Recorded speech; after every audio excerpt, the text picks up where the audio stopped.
In a lot of ways, the 2024 U.S. presidential campaign was very gendered, even if it wasn't explicit. But America, we are not going back. We are not going back. We are not going back. Even though that wasn't gendered language in the sense of vote for me, I'm a woman, it was an intention to get people to focus on continuing progress on issues of gender and racial justice that have been kind of accomplished so far. That's Dr. S. Laurel Weldon. She's a distinguished professor of political science at Simon Fraser University and a fellow of the Royal Society of Canada. The Republican campaign, of course, was obviously a gendered-based campaign as well, with constant gendered attacks on Kamala. Trump saying that I will protect women whether they like it or not. I'm president. I want to protect the women of our country. They said, I'm going to do it whether the women like it or not. I'm going to protect them. And before people even voted, polls were predicting there would be a major gender gap, with women overwhelmingly supporting Harris and more men supporting Trump. But that didn't quite happen. A lower percentage of female voters supported Harris than Joe Biden in 2020. She still had more women support her than Trump, but he did win more votes for women than in past elections. So, what should we make of all this? Dr. Weldon studies the strength of feminist movements around the world. She also happens to be a dual citizen of Canada and the United States. She's on the show today to share her thoughts on what to make of gender data from exit polls and where feminist movements go from here. I'm Menaka Raman-Wilms, and this is The Decibel from the Globe and Mail.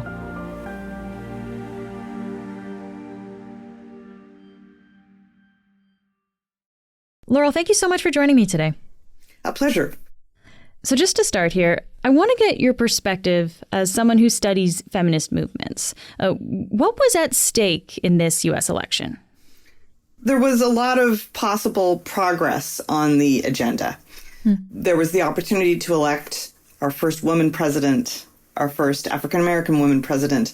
But beyond that, there was the promise to enshrine reproductive rights at a federal level and to make sure that some of the rollbacks in women's rights were defended against. I think there are a couple of things that are less often thought of as women's issues that were very important and that were on the agenda. One is the role of democracy and the rules-based international order. Even though we don't think of those necessarily as being women's issues, feminism has a very tight relationship with both of those things.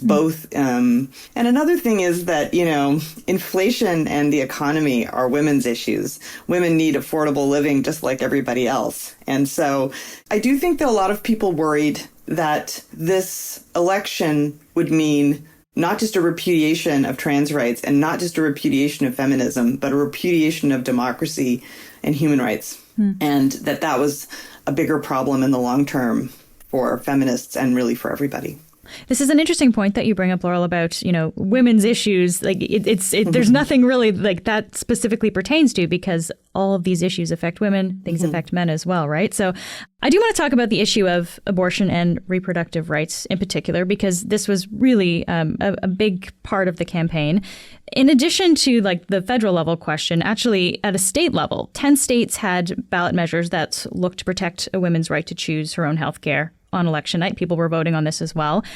7 of those measures passed, 3 didn't, and those were in the 3 states, Florida, South Dakota, and Nebraska. So, Laurel, when you look at those results from election night, what do they tell you?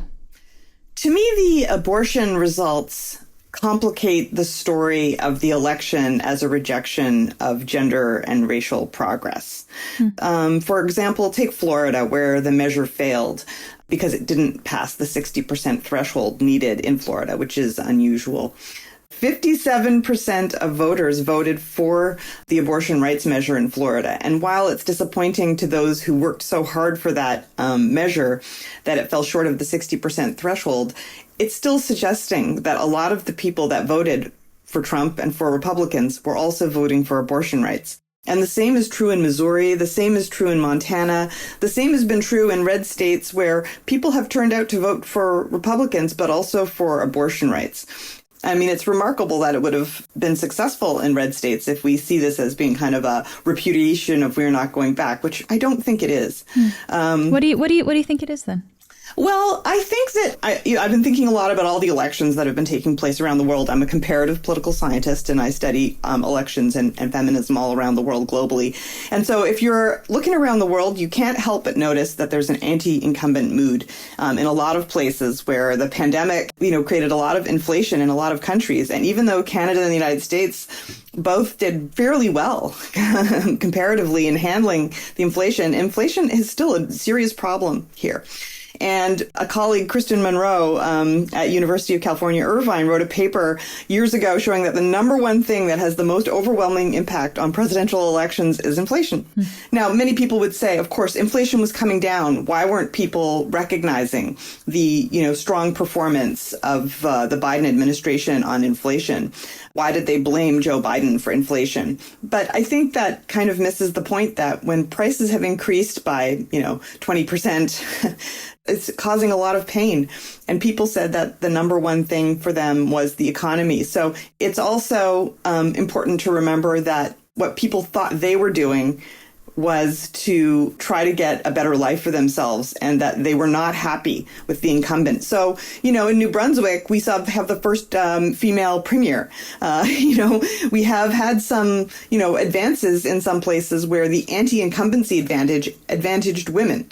So just as an anti-incumbent mood in the U.S. advantaged, Biden a little bit in 2020, we now see an anti-incumbent mood benefiting Trump. And I think it's important that we don't overinterpret this election as being like a really vindication of all this sort of backlash and anti-woke stuff that is on the Republican side, because that's not what people said they voted about. They said they voted about the economy.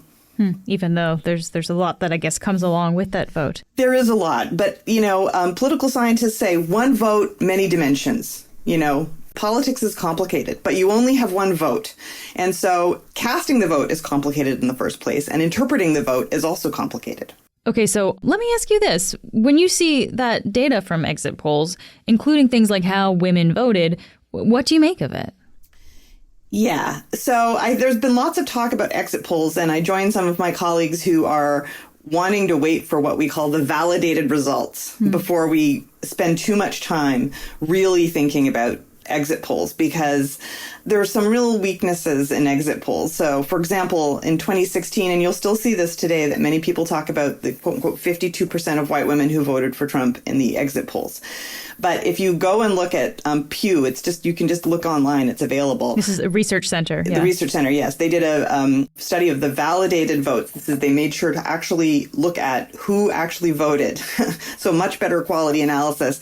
They still find that white women broke slightly for Trump over Clinton in 2016, but it's a different story when it's 47-45 than you say a majority of white women. It's just a different narrative. You mean those numbers are so close that you can't really extrapolate much from that? Yeah, I mean, their conclusion in that piece is that, women broke evenly, basically, for both sides. White women. This is sort of white women as a group. And that's another story to get into, which is that, we really need to be thinking carefully about the nature of political identity in groups when we're making these arguments. Like I've heard some people saying, we can blame, Latinos or black men or white women. And I think it's really critical not to think about these groups as monoliths. Because I think that if we want to understand why Trump won, we won't understand it as long as we are thinking in a very crude way about identity. And when you say in a very crude way, can you break that down for me a little bit? What would that entail? Yeah. So, I mean, let's say we say, women voted for Trump. Let's just say that. It's not true. Women voted for Kamala Harris, and women as a group usually have been voting for Democrats for a couple decades. Then some of the kind of breaking down of that into, okay, white women voted for Trump. So, that helps a little bit, right? Because in the sense of, women vote for one way. If you look at them by race, you see a different outcome. But how many women voted because they were voting on their identity as a white woman? Some people have an identity as white women, and that's very strong. But lots of women have stronger identities that pertain to their religious identity, for example. So if we want to understand the biggest divisions in this election, class and religion actually look like the big ones. And you can't understand either of those phenomena without getting a kind of intersectional analysis together. Everybody has intersectionality, and when we apply an intersectional lens, we have to apply it to all of these groups. And when you break down, let's say, the 2016 election, for example, by religion, what you find is that the biggest divisions, like if you want to understand why did white women vote the way they voted, religion is the big driver. Some 75% or 80% of white evangelicals and white evangelical women voted for Trump.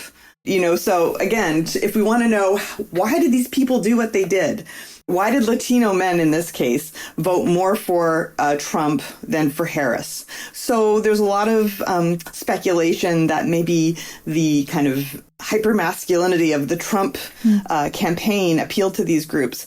If we want to understand human behavior, we have to try to see how people see it from their point of view. Yeah. So I think that, paying attention to class, paying attention to religion as fundamental divides that are important in understanding our gender and racial vote, not just as a kind of demography is destiny type of argument, but rather asking, what was the appeal?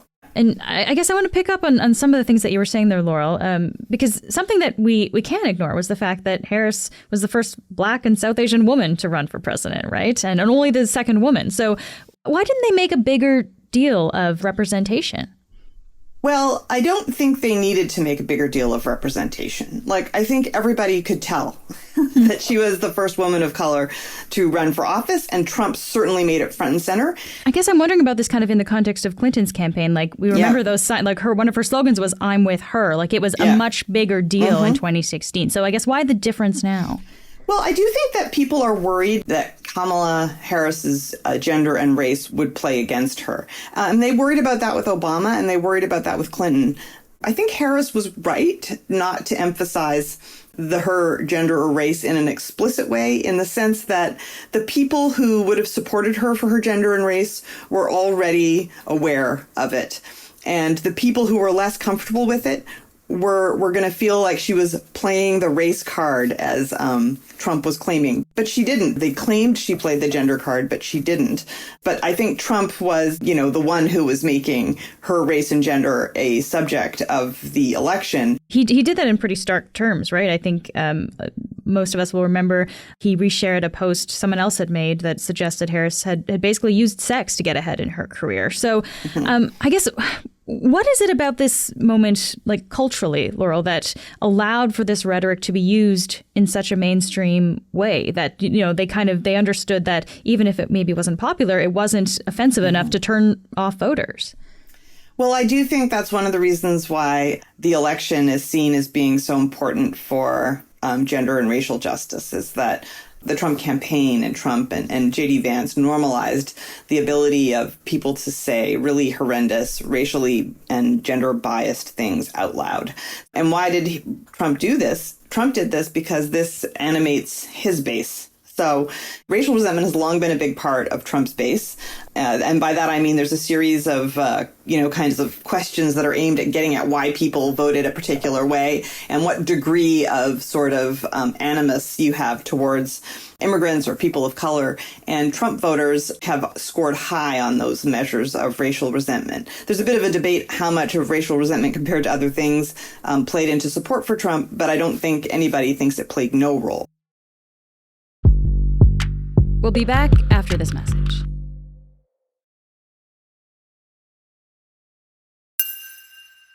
So, Laurel, when Trump was elected in 2016, elected the first time, women organized the Women's March for the day after he was inaugurated, right? I think we remember those images of that massive gathering.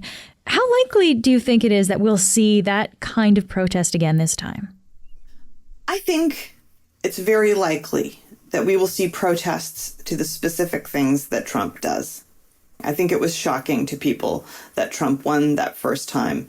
In the aftermath of that shock, there was a kind of coalition of people who wanted to affirm that the Trump agenda was not a majority agenda. This election, it's not as much of a surprise. They will mobilize And I feel pretty confident that they will mobilize against specific measures that are taken. Yeah. So it's interesting because you're saying it, you can see it maybe coalescing around specific issues. I guess when we look at broadly how social movements tend to form and this kind of movement like the Women's March, it's often kind of a collection of different ideas too, though, right? I guess can you talk about that and how that social movement would form either around, a single maybe main idea or around a plethora of ideas? Well, we know that social movements in general form based on issues and relationships. So social networks bring people into protests and actions. So, people get on the buses at church and go to vote. People go with their friends who take them to vote, their social networks. These are important determinants of who votes and also who participates in political protests. People are drawn to participate by particular issues. So if you remember the Women's March, the slogan was actually not one thing, even though it was called a Women's March. People had these signs that came from the Women's March that articulated the broad agenda. Women control their own bodies, love is love, Black Lives Matter. So it brought a whole bunch of issues together under one kind of rubric, and that rubric was opposition to Trump. So the issues that brought people together were that we can all agree that we oppose this person because of this issue that brings me into this coalition. And then let me ask you then, the next step of that, how do social movements grow from there? What does the research tell us, I guess, about how to build more solidarity between people? The challenge in building solidarity for any movement is to overcome differences of opinion and to overcome kind of the forces of inaction. And inaction is overcome through social networks. But the bringing people together to cooperate is complicated when people are complex, groups are complex, and they rarely agree on everything. So one tactic that has worked for a lot of social movements is to say, we don't agree on everything. Let's not assume that we, share every element of our identity. This is particularly movements on the left. And you can build trust by having a diverse coalition. I would just say on the right, solidarity tends to work a little differently. There, it's more of aspirational identity. We all want to say, this is the party of white Christian millionaires. And even if we're not white Christian millionaires, it appeals to us in our high status era to kind of sublimate those other elements of our identity and find ourselves as represented, to claim that we are represented by this seemingly high status group. So it's a different kind of an appeal. Yeah. I guess I'm thinking back to what you were talking about a little bit earlier where, we can blame, this segment of the population for why the vote went a certain way, blaming white women or Latino men or something. Yeah. And that act of calling people out for that and kind of placing blame, I guess that doesn't feel particularly productive. Is there a better way to kind of do that? Yeah, I agree with you. That's not the way to go forward. As we try to understand what happened, voters who voted for Trump because they felt like he would be better on the economy or stronger on foreign policy, even if believing that Trump would be stronger on foreign policy was a gendered assessment to some degree, it's not going to be conducive to changing anyone's mind to try to shame them or call them a name. So again, to kind of go back to what I was just saying about how you build coalitions, understanding where people come from and trying to create space in your movement for people who can change their minds, who can come to adopt new ideas, can see their identity in a new way. That's a long-term process, though. That's not something that's going to happen fast. In terms of changing that person's mind, we know from social psychological experimental evidence and other types of evidence that confronting people with facts that are opposed to their view doesn't change their mind. It tends to make them more entrenched. So we have to make sure that openness to dissent continues to characterize the most successful movements.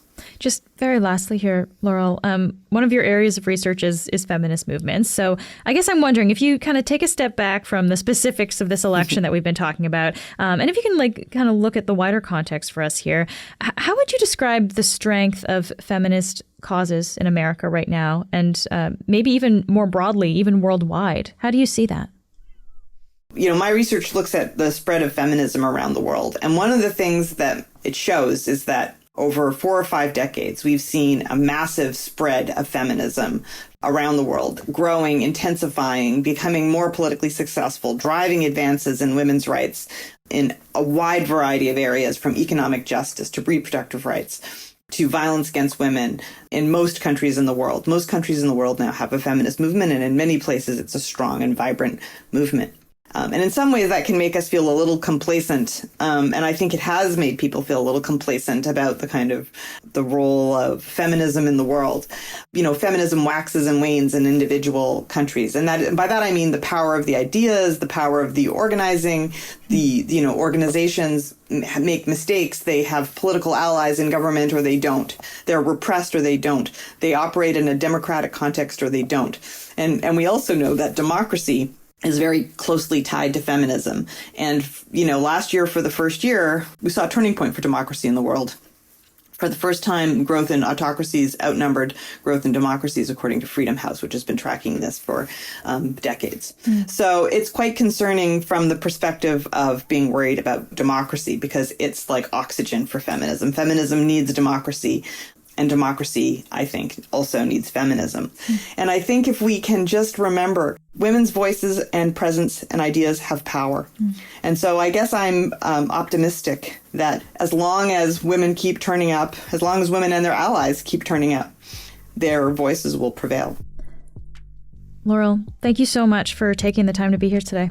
Thank you so much. I really appreciate the opportunity to think these things through.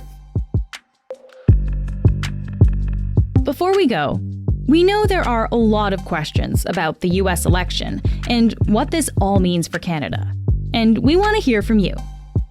The Globe's correspondents and columnists who cover American politics are taking your questions live today, Tuesday, November 12th at 1 p.m. Eastern. You can watch that on the Globe's main site. And you can send them your questions. Head to tgam.ca/US election questions. That's tgam.ca/US election questions. That's it for today. I'm Menaka Raman-Wilms. Our producers are Madeline White, Michal Stein, and Ali Graham. David Crosby edits the show. Adrian Chung is our senior producer, and Matt Frainer is our managing editor. Thanks so much for listening, and I'll talk to you tomorrow.